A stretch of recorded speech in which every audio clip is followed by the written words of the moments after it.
ఎన్నికల నగారా మోగినా ఎన్నికల నియమావళి అమల్లోకి వచ్చినా అధికారుల తీరు మారలేదు. ఇసుక అక్రమ రవాణా యథేచ్ఛగా సాగుతున్న అధికారులు నియంత్రణ పాలనపై వైపే మొగ్గు చూపుతున్నారని, ప్రజాధనం ప్రభుత్వ ధనం విచ్చలవిడిగా దుర్వినియోగం అవుతుందని శ్రీకాకుళం నియోజకవర్గ తెలుగుదేశం పార్టీ యువ నాయకులు గొండు శంకర్ అన్నారు.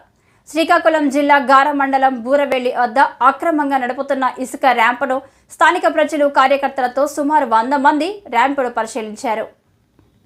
ఈ సందర్భంగా శంకర్ మాట్లాడుతూ నేషనల్ గ్రీన్ ట్రిబ్యునల్ నిబంధనలను తుంగలో తొక్కి ఈ క్యాంపు తవ్వకాలు జరుగుతున్నాయని, మైన్స్ అధికారులు గత ఫిబ్రవరిలో 5,600 క్యూబిక్ 0.56 సెక్టార్లో అనుమతులు మంజూరు చేసినప్పటికీ ఇక్కడ అందుకు విరుద్ధంగా లక్షల క్యూబిక్ మీటర్లలో తవ్వకాలు జరుపుతూ కోట్ల రూపాయలు కొల్లగొడుతున్నారని అన్నారు. ఇక్కడ పే బిల్లులు గాని నిబంధన గాని లేవని, దోచుకున్నది డబ్బుని 5 మీటర్ లోతులో తవ్వకాలు జరపాలని చెప్పినప్పటికీ అంతకు మించి తవ్వకాలు జరుగుతున్నాయని, ఇప్పటికే ఈ ప్రాంతంలో 40 బోర్ల వరకు నీరు అందకుండా పోయిందని, భూగర్భ జలాలు రాను రాను అడుగంటిపోతున్నాయని ఆందోళన వ్యక్తం చేశారు.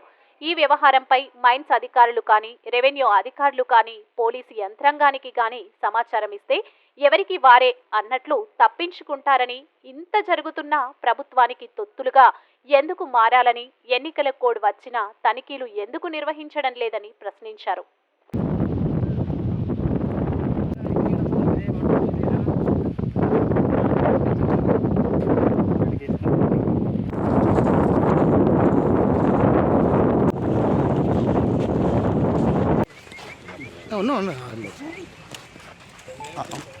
ఓహో, ఇవి వేస్తున్నారా?